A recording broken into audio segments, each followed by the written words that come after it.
Welcome to the Real News Network. I'm Jessica Devereaux in Baltimore.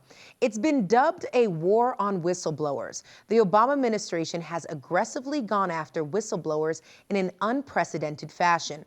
President Obama has used the Espionage Act against whistleblowers more than every other president combined. Now joining us in studio to discuss this heightened attack against whistleblowers is a whistleblower herself, Marsha Coleman-Adebeyo. She was a senior policy analyst at the Environmental Protection Agency when she blew the whistle on how American-owned vanadium mines were poisoning residents of a town in South Africa. She then sued the EPA on the basis of race, sex, color discrimination, and a hostile work environment, and she won. Her case sparked the drafting and eventual passage of the No Fear Act in 2002, which discourages federal managers and supervisors from engaging in unlawful discrimination and retaliation. It's an honor having you in studio, Marsha. Thank you very much. And I should mention, Marsha, you also have a book titled No Fear, A Whistleblower's Triumph Over Corruption and Retaliation at the EPA. Yeah.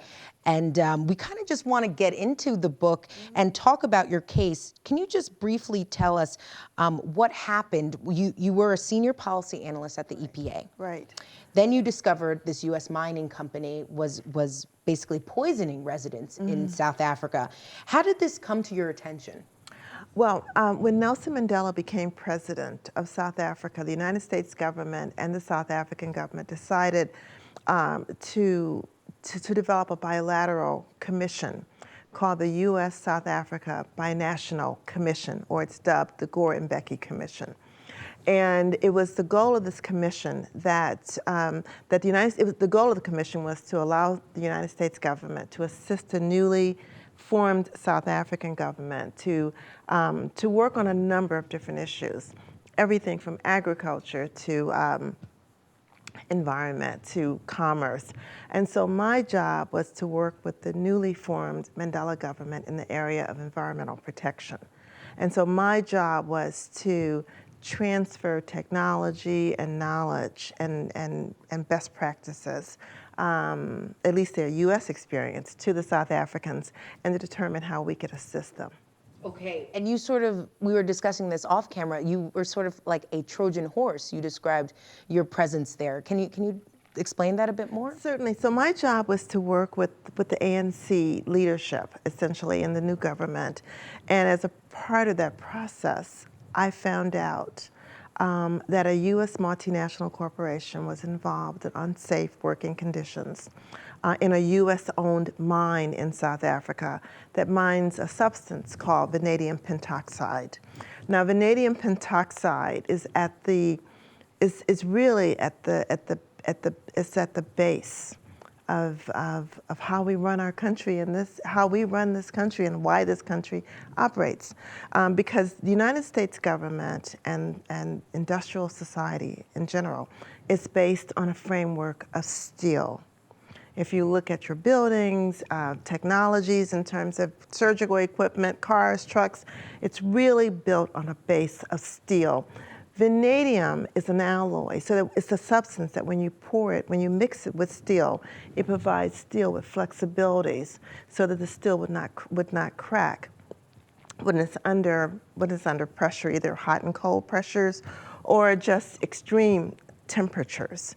So Henry Ford, for example, had a problem with the Model T in Detroit, because Detroit is an environment where we have very hot environments and very cold environments.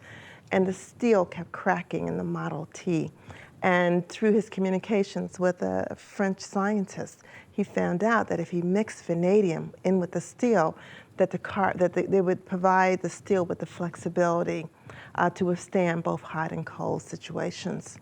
So our armament, our weaponry systems, televisions, airplanes, forks, knives, everything that we use in this country that has steel in it comes from this small community in South Africa that produces vanadium pentoxide. So this is a multi-billion-dollar industry we're talking about. Oh, absolutely, absolutely. There are a number of papers, particularly CIA papers, that we've been able to have access to, which actually note that vanadium is a substance that the United States government would be willing to commit war in order to make sure that U.S. government had access to this substance. Wow, commit war. So when you approach your supervisors and you let on that you have found there to be the poisoning of these residents, they basically told you to shut up. No, it wasn't basically told me to shut up. I was told to shut up. And then I was actually told, look, you've got this great position. Why do you want to worry about every poor African on the continent? Why don't you spend your time decorating your office? Wow. And so clearly, that was really the first salvo, I think, that I should have known that something was wrong. Because it was such an outrageous statement to make to a senior policymaker. But nevertheless, what you do is you try just to go to another person and sort of navigate through the system. And every single door I went to, it was just shutting in my face. One of the things that we have to be concerned about is this rotating door between industry and government, because you have a lot of people going into government to gather the contacts and to sort of do their sort of outreach. And then, of course, they leave government, they go back into private sector. But while they're in government, they're still operating as someone from the private sector. And in my office, that was the same situation. Okay. So that we had a lot of people who had come in from the extractive industries who were actually in my office. So that when I started talking about vanadium pentoxide poisoning, they understood exactly what I was talking about, even though at the time I didn't. I understand. So how would you describe the culture then? I mean, I know you've said in the past that you've equated it to a 20th century plantation. Yeah, definitely. Well, when I first arrived at EPA, there were very few Black professionals. And so we were, in a sense, the first generation of Black professionals at the EPA. And the culture was such that, we understand by law we have to have Black professionals at the table, but we certainly don't expect you to say anything. And so we kept, sort of hitting this green door where people would look at us like, why, who invited you to say anything at the meeting?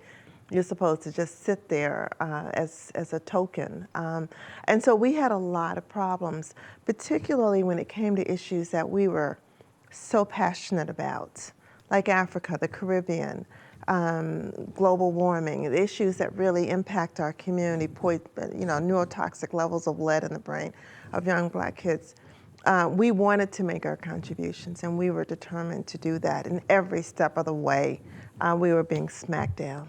And the EPA, I know, has been also equated to sort of this mafia, this like shadow organization. And it's interesting because I think the impression that a lot of people have of the EPA is they're safeguarding our water and our environment, and this is one of those great agencies that we should really be championed. But you're saying the culture in there doesn't reflect that at all. It's very much a corporate culture. And when I first arrived at EPA, it was not unusual to have someone from Dow Chemical sitting at a desk in the corner in the same office that you were in, who was also writing environmental policy. Wow. And so, for a while, it took me a while to sort of, get a handle on who was a government official and who was from the private sector in the very office.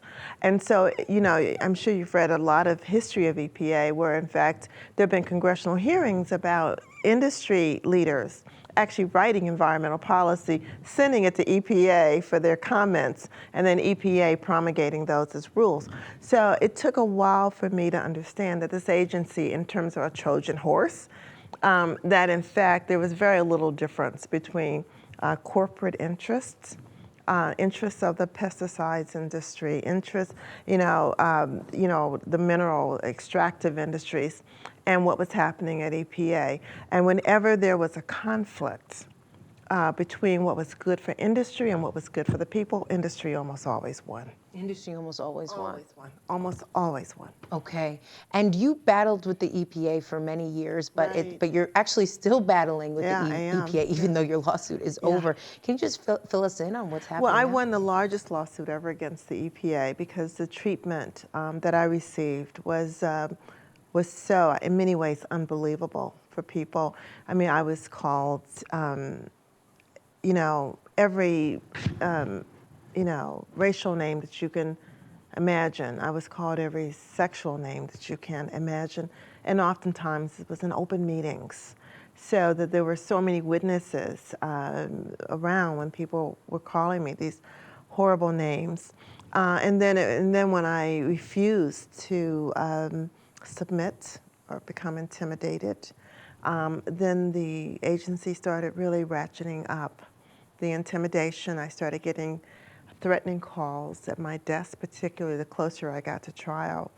Like, don't be surprised when you put your foot on the pedal, when you turn on your ignition, you get a big bang. There was a call at my house once. Someone described what I think it was my son was wearing outside my house. So the intimidation was pretty terrifying. And so through it all, I made a decision, as I think all whistleblowers do, that this was not the country I wanted to live in unless it had the potential to change. And so we started on this process of winning the lawsuit, which I did. And then after I won, and I won pretty big, and I won so big, at least that everyone had to pay attention to it. And I wouldn't say heads roll, because as you probably know, that when you lose a lawsuit at EPA, the other message they send to managers is that we will protect you.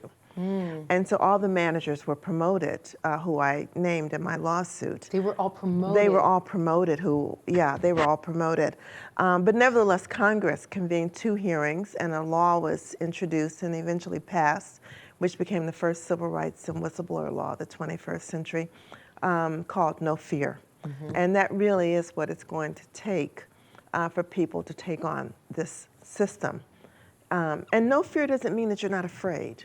It just means that you don't allow fear to stop you from doing what you need to do.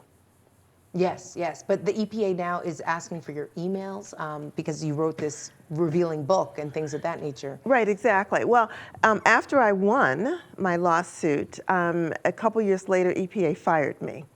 And when you think about it, they really did have to fire me, because they could not allow that kind of victory to stay on the books at EPA in fear that other people might try to emulate what I did. And so they absolutely, I think, in their own twisted way, had to sort of, this book ended with the firing of Marsha Coleman-Adebeyo.